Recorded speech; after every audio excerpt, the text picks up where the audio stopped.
Hello everyone and welcome to another PensyFed 19 catalog review, this time reviewing the Lionel 2025 Volume 1 catalog, specifically Lionel's 125th anniversary between 1900 and 2025. Can you believe how quickly time flies? Some of you may feel like only yesterday where Lionel only turned 100 years old back in 2000, or even 115 back in 2015. I remember back then Lionel had a anniversary special for the 115th as well, but here we are at 125, a quarter way, a century and a quarter to Lionel's existence. It's amazing that 2025 is also a quarter way through the 2000s, a quarter way through the century.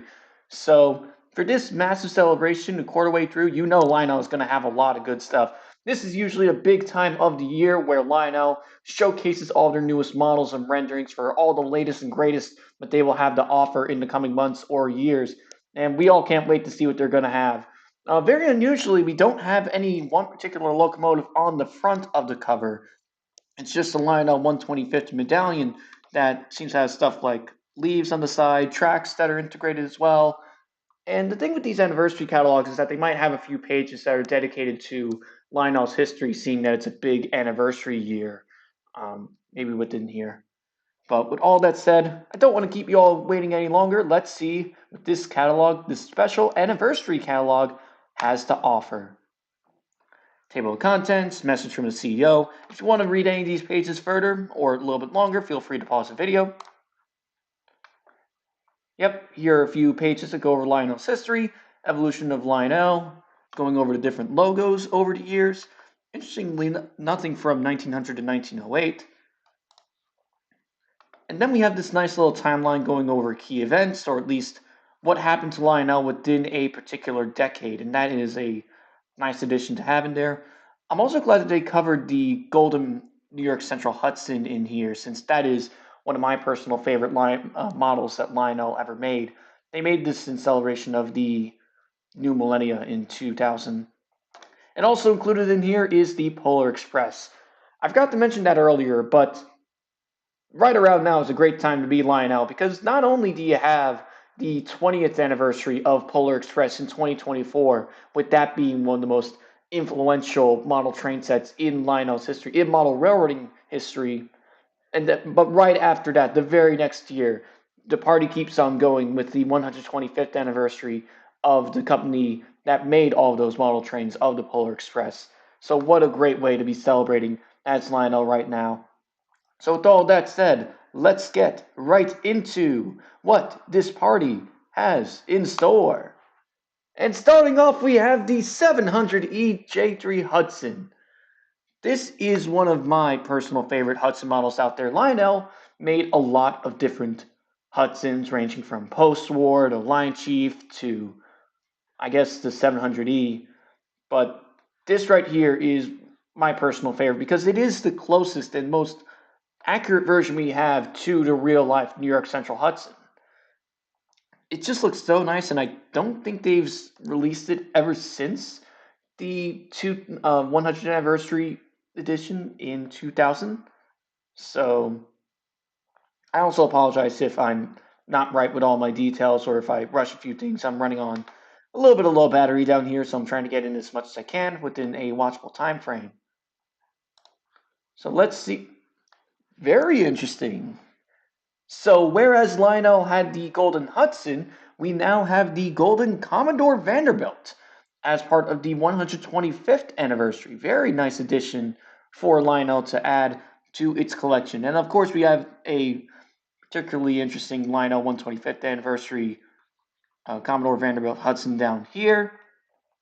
I think what they're trying to do with these two as well is I picked up on this trend a little bit with some of the other legacy train sets in previous catalogs where they take legacy sets and then make post-war sets based on what those post-war engines are supposed to be based on in real life. And it's a very nice it's a nice spin on an otherwise classic model. Now you're giving it all that extra sense of reality by giving them the more accurate car bodies for the engines in the coach. And you can see that here with the 265E blue and also with the red over here. And I can kind of see Lionel going for that general um, single line going across for the 125th anniversary. I mean, it's mostly black, so it's okay. It's not as detailed as the gold-plated Commodore Vanderbilt, but I could see what they were going for with this. I believe there was also a black template Commodore Vanderbilt that had this livery back in the day. I'm not entirely sure of that, but yeah, very interesting to go from the 700E over here to one of the three streamlined versions of the same engine. Great way to pay tribute to an iconic class of engines. It's such a shame that we don't have anyone to dream preservation. And then instead of going further with the Hudsons, we have a few more different anniversary engines here. We have a Lionel Lines 242, which, hmm, I don't know if this is supposed to be a legacy version of an existing starter set that Lionel had over the years, because ever since the 90s or early 2000s, Lionel made a lot of starter sets that were 242s, but they looked more like Hudsons instead of whatever this class is.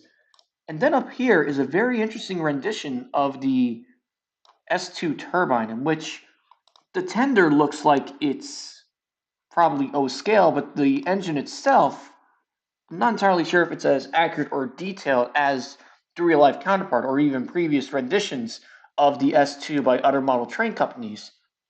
So it's a very interesting design that they have going on here. But of course, we also have to continue the tradition of taking post-war models and turning them, giving them an upgrade and putting them into O scale. We also have some classic green Lionel line coaches down here. I believe these would usually be seen with something like the S2 up here, at least a smaller version of the S2 carrying these coaches, which surprisingly, Lionel actually re-released the molding of these coaches in I think it was a 24 catalog recently. So it's nice to see Lionel drawing in some old and new into all these different mixes. Also, the Lionel insignia on the side of this engine is a nice touch. And then we have some really interesting Lionel O-scale starter sets. We have the Lionel Hudson over here, which not only has the car body of the 700E, but it also has a Vanderbilt tender, I believe it's called. And the thing with train sets like this, especially by making them more accurate, is that I think they're trying to represent the earlier tinplate era. I know it's probably not called tinplate era, but for those of you in the comments, you could probably help me out here. Probably a type of, not a type, a that era of Lionel pre-war maybe, where it's not exactly S gauge, but it's O gauge, but they have smaller, more template car bodies with, I guess you could also say, engines that either looked like Hudson's or the Blue Comet at the time. But again, it's nice to see Lionel representing this particular era of Lionel pre-war. That's what I thought it was. I'm sorry. Just had a Again, just trying to cram all of this in with a low battery, as well as a very non-cooperative screen recorder down here. Had a few technical difficulties earlier, so I'm trying to get it in before this crashes. But other than that, we have a pre-war set up here, and then down here we have a post-war set featuring a very nicely painted Lackawanna Trainmaster, along with some Northeast freight cars, including Rutland, New York Central, Lionel Lines, and an Erie Lackawanna caboose. Once again, your pretty typical concepts for a post-war set, especially pre-war. I feel like this particular era of Lionel doesn't get enough attention when it comes to looking back on previous sets until now, because they're usually overshadowed by the vast number of train sets that the post-war era had to offer. But it's nice to see the pre-war sets getting some attention as well, especially for Lionel's 125th. Here we go. You know what? I don't think this is supposed to be the legacy section because they're throwing in O gauge models. This is practically the O gauge set that you would have taken straight from the post war era. You have the 2055 Hudson, you have smaller Lionel line coaches, and you could also, I can't tell if that's the same. I think that is the same post-war car body for the New York Central F units. Very cool. So I think what Lionel is doing here is dedicating a few sets as specifically 125th, not so much the usual order of legacy or O scale and then O gauge with all the starter sets, but they're specifically setting off a few train sets, even if some of them do run on Lion Chief, they're setting them off to be specifically part of the 125th anniversary lineup. So that is an especially cool combination. And I guess the 2024 catalog was foreshadowing a little bit by including both of these molds on different sets, just not the same ones until now. So very nice to see this finally come together, to see some classic post-war sets being released. So if we have the 2055 and if we have the New York Central F units, this begs the question, will we get the Santa Fe F units? If not, then that's fine as well, since Lionel has a modern version of that, so very interesting. This is the mold that Lionel uses more recently for several of their Hudsons. Now it seems to be downgraded to a Pacific, but this looks like it's part of Lionel's own either 125th dedicated train set or just a series of expansion cars, since they have the engine down here, but they also have a handful of box cars that go over various aspects of Lionel's history, even in the American Flyer. That's cool. So, a lot of commemorative box cars, historic ones down here. The orange mix, I want to say the light orange over here mixes well pretty good with the black, especially with the driver wheels being painted too. It almost looks like a Halloween engine, but isn't, and it represents a anniversary. Dare I say, I feel like this one is a little bit more colorful than the Commodore Vanderbilt that we saw earlier. Maybe a little bit more affordable too, but that's besides the point. Even with the Commodore Vanderbilt, even if it's a higher price tag, you're still getting an amazing product that has a lot more details. But we have some more hand cars over here, some more box cars, posters, stations. Very well detailed Lionel Lion over here. Lionel Lenny, that was his name. And you could even personalize your own box cars with the 125th insignia. That's cool. 125, celebrating the joy of trains. Puzzle set. Lionel pens. Lionel Hallmark, Santa's final touch. Now we get into O scale, starting off with the Commodore Vanderbilt, or at least bringing us back to the Commodore Vanderbilt. This time in the more iconic gray, although I'm not really sure if that was. Every time I say I'm not sure if it was in this livery or if it had this detail, it ended up having that livery in detail. And that's a very nice factor, or that's a very nice detail that Lionel includes that Lionel decides to include with a lot of these models. Again, I just cannot English today. Sorry. And once again, jumping right from Commodore Vanderbilt back to the 700E Vision Line Hudson. That is, in recent years, that is one of the nicest Vision Line or O scale models I've seen in a catalog review.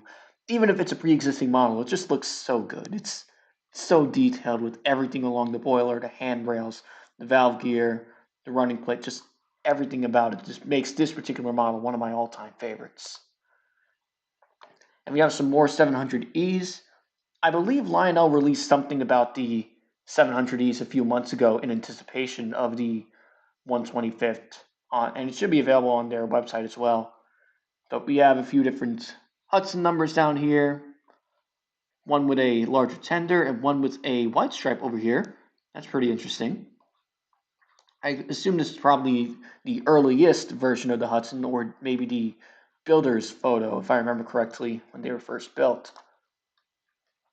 Now we go into a few fantasy schemes, including the New York Central Vision Hudson over here. I believe that's the Dreyfus Hudson livery applied to a regular one, which, okay, kind of interesting. Then we have the Pacemaker Hudson, the Toronto, Hamilton, and Buffalo, which I believe is a New York Central subsidiary, and then we have LCCA Vision Hudson, exclusive to the LCCA, and then they have a little hyperlink down here. So that's pretty interesting. I'm not sure what this livery is supposed to be, though, but hey, if it's an exclusive Hudson, that's definitely a plus in the collection. Then we have New York Central lines with some very interesting brown and they call this the Niagara Falls pack. I assume it was probably one of the first trains that the Hudson specifically pulled. My guess is between Grand Central, or at least Croton Harmon and Buffalo or Niagara Falls. But it was probably one of the Central's, I guess, one of their other famous name trains before the 20th Century Limited, before the Empire State Express. So once again, it's great to see Lionel giving recognition to all of these different, all these earlier passenger trains as well. And interestingly, on the tender, we have a subsidiary lettering on the top, CCC and STL, which again I might be wrong here, but I think that's the Big Four or something like that. But it's one of the subsidiary lines that the Central owned. I just wasn't aware that they put those letterings on the tenders of the Hudson they use because there would be something like Boston and Albany and Toronto that we saw earlier, but not the other ones like Big Four. So that's the thing with these Lionel catalogs too. You always learn something about real life railroading, or at least real life history, in addition to the model trains. Now we have the Commodore Vanderbilts over here. I guess this is probably the original livery that they came in. The only reason why I kind of doubted it before is because maybe it had to do with the shading of the black and white cameras, but they always looked like they were a darker shade of black than what they are here.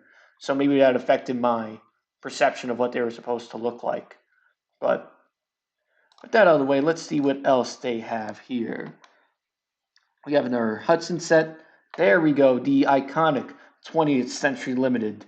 This is the train that put New York Central on the map. Of course, led by the engine that put New York Central on the map. Because these Hudsons were so successful, they led one of the Central's most famous passenger trains between New York and Chicago. And as they say, the rest is history. We also have some more expansion cars over here if you want to add more cars to your legacy Hudson to the 20th Century Limited. The train that was so famous that it also put the Hudson right over here on the map of Lionel.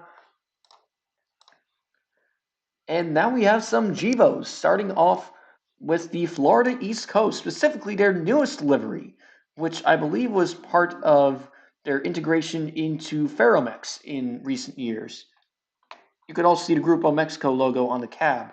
So, what a very interesting jump to go from the 20th Century Limited of the 20s and 30s all the way to one of the newest liveries roaming American rails, all the way down in Florida. So, it seems here that it's pulling a auto rack train with a few cars that are graffitied, but overall, I must say the livery looks very intricate, much more detailed when compared to your average Class 1 livery. I mean, I personally like the red and yellow a little bit more because that represents more of FEC's history, but it's definitely a sharp turn into a new direction. But they added a lot of color to it, and that makes it look cool. I've also noticed that with every catalog review and just with trains in general, there are certain preferences that people have for what makes a good train or what makes a good model train. Some would say accuracy, some would say the horn, some would say the performance. I say it's how colorful it looks, based on how visually appealing it is, whether it be an original livery or a previous one.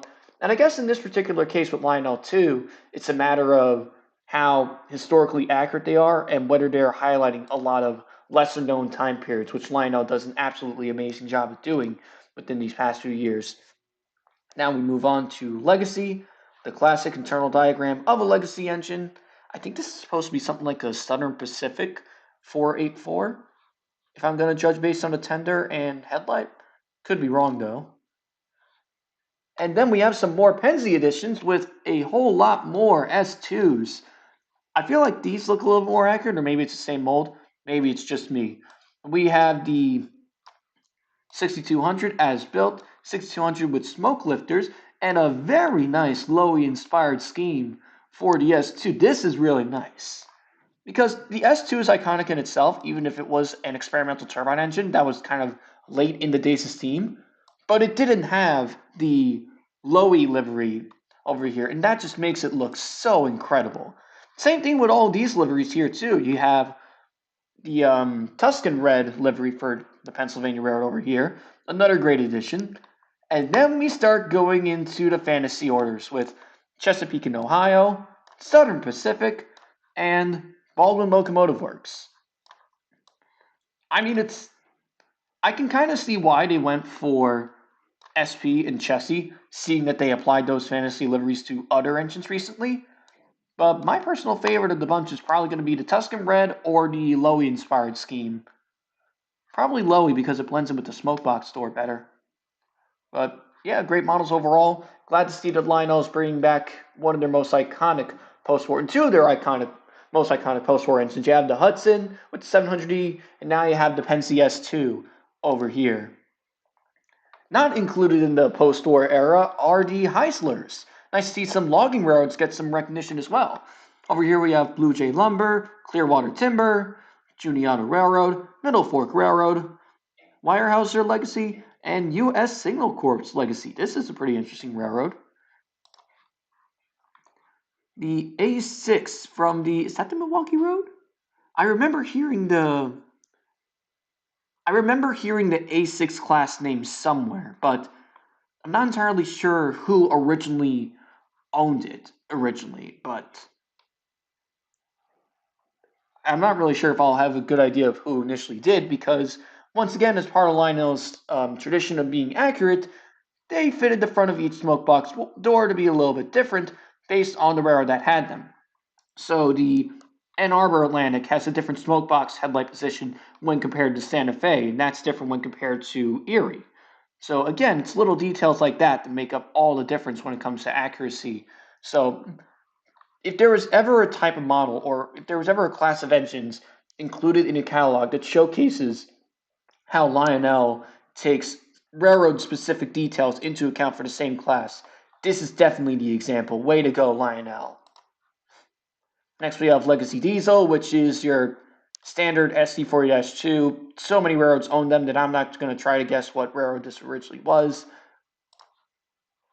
And then starting off, we have the continuation of the CSX Heritage units from previous catalogs, this time staying up to date with CSX's newest additions to the fleet, including Atlantic Coastline, New York Central, Family Line System, RF&P, and Western Maryland. Favorite of the bunch is probably going to be, I guess, Atlantic Coastline over here. And then we have some more Norfolk Southern Heritage units, interestingly enough, including Conrail, Interstate Nickel Plate Road, Norfolk Southern, the original one, and Southern. And finally, we have the CPKC Gevo. The time has come. CP Rail is no more, and all CP Rail merch is now being rebranded to Canadian Pacific Kansas City, along with Canadian National since they're still standing, as they were for about the past 100 or so years, assuming no pending mergers, but let this sink in for everyone. Well, technically, I think there was a CPKC Gevo on a starter set in one of the more recent catalogs, but this is the first time, if I remember correctly, where we have a scale CPKC Gevo over here. A new era in railroading has begun, and that also transfers over into model railroading. So, hey, at least you can model them. And I believe these, actually, I'm not sure if these were the first two engines that were repainted, but it would be nice if true. Now we have some train masters over here. We have CNJ, Chicago Northwestern, Milwaukee Road, Pennsy, Reading, and Southern Pacific. I feel like the Chicago Northwestern one stands out a little bit, maybe because of the trucks being silver instead of black, I guess, but I'm not sure. Something kind of stands out with this one. Also interesting how Lionel rotates between short hood forward and long hood forward when advertising some of these engines. Next, we have some GP35s and some more GP35s, just with slightly different liveries, including Santa Fe Great Northern Chassis System, House of Tonic. Nice to see some short lines getting representation too. Another great plus for Lionel. Illinois Central Gulf, as well as Wabash. Next, we have some very nice SD40T-2s, the tunnel motors, including the Bessemer and Lake Erie, Canadian National, Rio Grande, Southern Pacific patched, I guess, Union Pacific, Rio Grande, and Wheeling and Lake Erie, former Union Pacific. Most of these can either still be found or only now being phased out in places like the middle of Ohio, I want to say, with Wheeling and Lake Erie, and also Upper Minnesota with Canadian National over here. So this is a very iconic class of EMD diesels, and it's nice to see Lionel including them as well. Next, we have the Santa Fe FAs over here, including Santa Fe, Baltimore and Ohio, CP Rail, Chicago Northwestern, Pennsylvania, and Wabash. I feel like the C&W banner on the front of the PAs look pretty interesting as well. Sorry, the FAs over here. Well, that's the thing. I'm not sure if they probably were applied to a few FAs, but Santa Fe over here has a lot of colors, whereas C&W, I guess the patterns just work right. It's a good combination of yellow and green. And then what on earth? Sunhufed Ficas? What? Um, this has to be based on one particular engine where I think there are probably a few examples of Southern Pacific lettering somehow being completely scrambled on the side of the door and it resulting in this thing. So never before do you see a model train company actually picking up on little goofs like that in old historic photos. So that'll be a pretty fun set. That'll be pretty nice to run and then troll any other model road enthusiasts once this is running. We have some more auto racks over here. I'm going to be going by the freight cars really quickly because my battery is really running low. We have some nice coaches over here, including Pullman and even the Minutemen. We have some Cabooses, not O scale, but okay. Boxcars, some more hoppers, some tankers, some boxcars. All right, we got the Santa Fe F unit back. What is post-war Lionel without the Santa Fe F7s? This is the definitive post-war locomotive of all time, and I'm so happy that Lionel brought back the original mold for use to be on the Santa Fe. This time as part of traditional O instead of O scale in this case, since there probably already is an O scale F7 out there, but it, I feel like we were getting a little bit of a teaser with that with the New York Central F unit earlier, but it's so nice to see that the one railroad that not only made the F unit famous but also made Lionel post-war famous is finally making its return for the 125th anniversary of that very company. And then we go into something that is not the F units, but some more fantasy liveries on some Lion Chief engines, including Baltimore and Ohio, Reading LC2, why did they unstreamline the Crusader for this? I mean, it's nice on the one hand that they're giving recognition to the Crusader, same thing with the B&O Pacific, but I mean, I feel like it works a little bit smoother. It's a nice color combo, but it works smoother on the streamlined train set versus an unstreamlined one. Then we also have Texas and Pacific, and then Western Pacific, which is I think that was a relatively recent fantasy livery that Lionel applied to some of their engines too. But because this is mostly silver and white, the orange still works pretty well. At least a little bit better than mostly blue on the front, in my opinion. But if anything, the Crusader livery kind of reminds me of White Castle. Now I'm starting to remember if there was a White Castle livery on anything in the past. I could have sworn somebody made a White Castle train once. Either an actual model train or some sort of Photoshop. But anyways, we're here, the F units. We got Santa Fe, of course, the classic. And then we have Florida East Coast, which I believe is new, along with Reading and Southern Pacific. Very nice combination of railroads to be included over here, with, of course, Santa Fe being the clear favorite. And then we also have some O gauge coaches that go with the F units. I'm not sure if these are the same ones that were used in the post-war era. I don't think they were, but maybe they are. I mean, most of these are computer renderings for now, so we'll probably see once they eventually start getting released in the coming months. But it's a very nice addition to have to these sets. And then we have battery operated O gauge sets. Well, this is new, I guess. Apparently, instead of the traditional 3 tracks, it's just I assume, easier to pack and cheaper version of O gauge with less accurate engines that kind of looks like the 080 USRA switcher, but has a cow catcher and is larger than the coaches that it's pulling.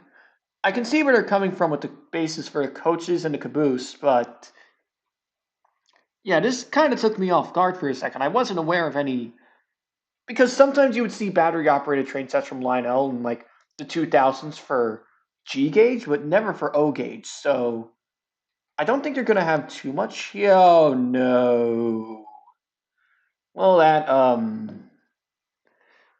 that answers my question about battery operated O gauge, including the all engines go over here, which is a completely different version of Thomas as of a few years ago. We also have Barbie, North Pole Express. The one good thing about them is that they got the freight cars and the coaches right. But yeah, these are quite the train sets, I guess. These two look nice, especially the Santa Fe one down here. I mean, I don't know why they decided to add a cow catcher on the Penske engine, let alone give the end of that one a caboose. Maybe it's supposed to be something like a starter set to get people into trains at first, and then buy actual O gauge trains later on. But it's good to have as a starter. But my personal favorite of the bunch so far is the Santa Fe one right here. Oh no, battery saver. There is a good chance that I might not be able to finish this, so let's see. And of course, we have the Polar Express and the Harry Potter Hogwarts Express down here for battery O gauge. They came out pretty nice overall. Here we go, Electric O, also known as O gauge. Fittingly, we're bringing back the Pennsylvania 080 switcher ever since we brought it back for battery operated O gauge. And just like that, we are back, this time with a new computer charger, and apparently after doing some toggling with the screen recorder, we have better audio quality now for the remainder of the catalog. Great to hear. So with all that said, let's get right into the classic O gauge and see all the cool stuff that they have to offer. Starting off with a Navy RS3 set. It's been a good minute since we've had an Alco RS3 lead a starter set like this. And it's also been, I guess, an equal amount of time since we've had something that recognizes the Navy over here.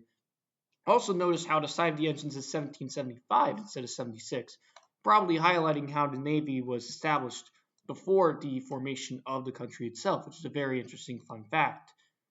We have a few accessories over here, some containers, nice little ship. Nice set overall.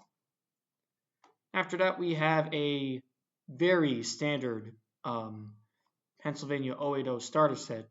2 freight cars, caboose, and the engine.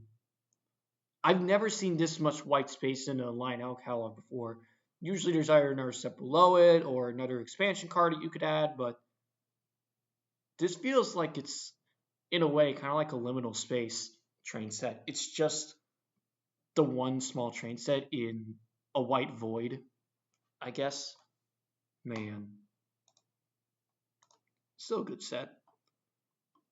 Next we have some Lionel flat cars over here. Some track cleaners, a very interesting addition. Now we have some individual 080s. This you don't see too often because these are usually associated with several starter set engines, or at least starter set packs, where they usually have a bunch of freight cars behind them, kind of like that Penske set we saw earlier, but not so much as their own engines. So it's interesting to see them here. So we have railroads representing the Southern, Northern Pacific, Union Pacific, and Baltimore and Ohio. Now, this is a particularly interesting one since even though these all have their own colors and it's pretty nice, especially Northern Pacific, the Baltimore and Ohio one, that livery is based on the Royal Blue Streamliner. So they put it on an 080 switcher, which is a very interesting contrast, I must say. But it is one of the better B&O liveries, in my opinion. So it's better than just standard black that most other B&O engines would get. And then we have some more individual RS3s, great to see. We have Conrail, New Haven, Southern Pacific, and Western Maryland. New Haven's probably going to be my favorite of the bunch since this seems to be, I guess, the most frequently seen in RS3 photos, or at least photos of RS3s. It would usually be of the New Haven one when compared to the other ones here. And we got Star Wars. What an interesting collaboration between model trains and the Star Wars series. I have no clue how they're going to pull this off because they're not showing us any previews. I don't know if it's going to be based on an existing Lionel mold or if they're going to make entirely new molds. So this way it's more accurate to whatever trains were in the Star Wars universe. There's only one way to find out. And it's regular RS3s, but it still looks pretty cool. We have RS3s pulling some regular freight cars. Interestingly, no use of a caboose. I'm just going to zoom into each particular one since I know there are a lot of Star Wars fans out there. If you noticed any particularly interesting details with any of these freight cars, feel free to let me know in the comments. I don't really follow Star Wars all that much, but I do know it is a massive fandom out there. Then we have some more Star Wars boxcars over here depicting certain scenes from movies. Mostly the original trilogy from what I can tell, episodes 4, 5, and 6. Is this, yeah, that might be episode 6. And then it looks like we have some more boxcars representing the prequels over here, namely episode 1. Some more expansion cars. Next we have DC Comics with Superman, Batman, and Wonder Woman. We have some more DC with some older Batman, Thomas Kincaid, art boxcars. Tom and Jerry celebrating 85 years. Great to see another anniversary in 2025. And nice to see Lionel representing them as well. Same thing with Looney Tunes over here. Very creative Acme car over here. Harry Potter is making his return for the 125th anniversary with one of the more famous Hogwarts Express. I don't really know how many Hogwarts Express sets there were when compared to Polar Express. Not as many, but Harry Potter is still one of those major franchises from the 2000s that everybody is a fan of nowadays, or at least everybody fell in love with ever since. So it's great to see some representation for this massive party for Lionel as well. Interestingly, we have some new Harry Potter boxcars depicting certain scenes in the movie. I unfortunately was not one of those people who fell in love with Harry Potter and watched all, I don't know how many of their movies or books, so I don't exactly know which movies are being referred to here, as well as Thomas Kincaid, which I think that's Thomas Kincaid of Harry Potter. Very interesting combo here. But again, if you see anything here that's unusual, let me know in the comments. Some more Harry Potter cars. Some Thomas Kincaid Disney ones. That's pretty nice. As well as General Disney. This is the Commodore Vanderbilt I was referring to earlier, that they're basing the legacy Commodore Vanderbilts on over here. It's kind of like a scaled down version, probably to save money with making the initial model back in pre-war eras, because a lot of model trains back then were still small but weren't too accurate, although the car body was, but not so much wheel configuration. But with this year, they expanded it more to be more accurate to the real-life counterparts. Next, we have some Bob Ross box cars and other accessories, which are new for this year. Same thing with Mr. Rogers' Neighborhood. Now we have All Engines Go. At least they have the 80th anniversary of Thomas the Tank Engine in here, representing the original characters here instead of the modern All Engines Go. Same thing with Barbie over here. Interesting how they list the battery operated version of Barbie twice. And then it's just diesel, coach, freight car, caboose. At least they're running mixed trains in Barbie Land, I guess, so good for them. And also because it's the 65th anniversary to Barbie. Happy anniversary there. I'm surprised they didn't push the Barbie movie back to 2025, so this way they could celebrate the 65th anniversary. After that, we have the 80th anniversary of Mattel. Wow, a lot of anniversaries this year in 2025. This time representing the several brands of Mattel, including Thomas the Tank Engine in here, as well as Uno and Rock'em Sock'em Robots. Very creative car. Of course, we have the Peanuts. Happiness is 75 years of Peanuts. What is this, like the 4th or 5th anniversary that we're celebrating this catalog? What a great time to be included in this catalog. Everybody's celebrating something this year in 2025 when it comes to anniversaries. And Lionel's helping celebrate every single one of them. That is a very nice box card that the Peanuts has. as well as the classic Halloween specials over here, some streetcars, the Christmas special. Then we also have some auto racks for Ford and Chevy, some John Deere boxcars and a truck, Wings and Angels, mostly World War II planes boxcars, some Budweiser stuff, and yet another anniversary, this time the 50th anniversary of the Railroad Museum of Pennsylvania in Strasburg from 1975 to 2025. Very well made boxcar. And then we also have, once again, more anniversaries. The 100th anniversary of the Orange Blossom Special for the Seaboard Airline, and the 200th anniversary of the Stockton and Darlington, also known as the one of the first railroads in revenue service in the world. 2025 also sees the 200th anniversary of the modern railroad system as we know it in the UK. With a lot of other railroads, including Amtrak, doing something to celebrate that recently. Then, holy smokes, we have yet another one. I'm starting to lose count of how many anniversaries we have. We have the 250th anniversary of the Navy, 250th anniversary of Paul Revere, 250th anniversary of Lexington and Concord battles, and 250th anniversary of the Battle of Bunker Hill. 4 anniversaries, 2 pages. Wow. Now we have some personalized boxcars over here. Graduation, holidays. Now you can customize your own, scale caboose, I believe. Next we have some more accessories for the Area 51 that was released in previous years. Now we have mini coaches or mini freight cars for the Halloween series. Pretty interesting. I kind of had a feeling they were going to do a legacy version, a legacy Halloween of the Commodore Vanderbilt. They've done this last year too, where the newest O-scale engine gets a Halloween livery. But because it's a streamliner, and because streamliners come in all different colors, this one actually looks pretty good. Interesting how they call it the Flying Dutchman as well, and number at 31 for the Whispering Rails Railroad. And also glows in the dark to look pretty cool as well. But yeah, I'd say this is probably one of my personal favorite Halloween liveries that Lionel's done in recent times. They do a great job contrasting the purple with the black and orange. Although most of it seems to be general boxcars, smaller freight cars, some more miscellaneous Halloween boxcar over here. I think most of it is O-gauge if I remember correctly. Frankie's Ghastly Grubs. And of course, Christmas.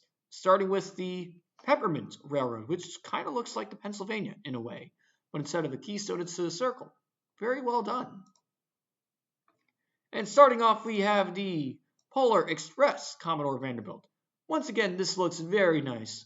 Very good integration of the maroon and blue to work with the edges of the Commodore Vanderbilt super well, I must say. Other than that, we have a freight car, a Polar Express truck. Interestingly, no Polar Express set itself, despite it being the 125th anniversary of Lionel, and despite Polar Express being a major factor of the Lionel story. But maybe they include that in the 2024 catalog, or maybe they'll include it later on. We'll see. And then yet another fantasy livery for the Commodore Vanderbilt, this time for the ever so famous North Pole Central, offered by Lionel. Now this is a pretty interesting lineup. For the past few years, Lionel has always released these really small mini passenger cars, freight cars, but we never knew what would be a good engine that goes with them. I guess because of their small nature, one could argue that they go well with a logging railroad, and now Lionel has answered that question by putting a legacy Heisler on the front of these mini cars, which is a very interesting choice, but it's kind of fitting, seeing a lot of logging cars in real life were relatively small. And it's not too often that you see a Christmas logging railroad all that much. So, very nice addition there. Next, we have some Star Wars boxcars that are festive for the season. Same thing with Disney. And then we have a Polar Railroad freight set. This time with a Peppermint Railroad freight set. This time with a different logo when compared to the North Pole Central or Polar Railroad, which was the New York Central and Pennsylvania Railroad in real life. Kind of like how you can see the North Pole Central logo down here looking like New York Central. And of course, we also have SledX on the bottom left. We have some more 2025 Christmas cars. some other miscellaneous stuff, streetcar, trailer, you name it. Expand your world with the Union Pacific Crane, plug and play. This I'm just going to go through pretty quickly since most of it is just accessories. Slightly redesigned fake newsstand, if I remember correctly. So glad to see that thing return. The Lionel Base 3, I think that's supposed to control multiple different Lionel remotes or outlets at the same time. Some more stuff over here. Track, chips, tracks, again, accessories, tracks, Lionel website. And the Milwaukee Road SD70 Ace. That looks really nice. You see, this is why other railroads need some heritage units, namely CPKC, CN, the former of the two specifically because they had Milwaukee Road, but once again, great example of Lionel making some fantasy liveries on some real-life engines nowadays. Here we go, a bunch of other stuff from previous catalogs. It says, still available, fan favorites, which I'm not really going to go over all of them because there's a good chance that if they're listed here, we covered them already in a previous catalog. Some of them are here, but a lot of them aren't. So I guess it goes to show that a lot of the engines sold out pretty quickly. But a lot of the freight cars are still here. Oh, we have some more engines over here. Mostly O-gauge stuff, not so much O-scale. I guess it's because the O-scale stuff requires more specific tooling, so they can't make too many of them to keep them in storage. Hence the larger price tag, because it's a much more detailed product with O-scale versus O-gauge like all of this. Whereas O-gauge, they just use the same mold, including all the doodlebugs over here. Which, by the way, they have a Penzi doodlebug, number 5266, but unfortunately it's not the streamlined doodlebug 4663. Same thing with all the accessories. They usually just follow the same mold, so it's cheaper or easier to make them when compared to something like O-scale that has a very specific set of details that goes into effect for even each railroad that it's being sold for. And we reached the end of the 2025 catalog. I must say it was a pretty good one. A lot of anniversaries towards the end as well. It's a great example of everyone is here, everyone is ready to party and celebrate this massive milestone for Lionel as we know it. In regards to favorite steam and diesel, favorite steam as of now, I know this is based on the Central, but favorite steam engine is probably going to be the Lowy inspired S2. And in regards to the diesels, I'm probably going to go with, let me see here. Just more freight cars, so I'm just going back and forth. I feel like it might be one of the tunnel motors for the running, because I don't see a lot of other O-gauge engines that are diesel. Actually, I raise an excellent point with O-gauge, because this is the 125th anniversary. Favorite diesel of the bunch, the Santa Fe F unit. We've had a bunch of Santa Fe F units in recent times where Lionel used their version of the mold for, I guess, to keep that original starter set alive, but they never brought back the original mold from the 50s or 60s. So this is undoubtedly my favorite diesel of the whole catalog. Welcome back, post-war Santa Fe diesel. So with that said, another great year, a great way to celebrate Lionel's catalog. If you enjoyed the video, feel free to like and subscribe for more. And I'll see you next time for the Volume 2 catalog coming out in July. But what a great year we've had with this catalog.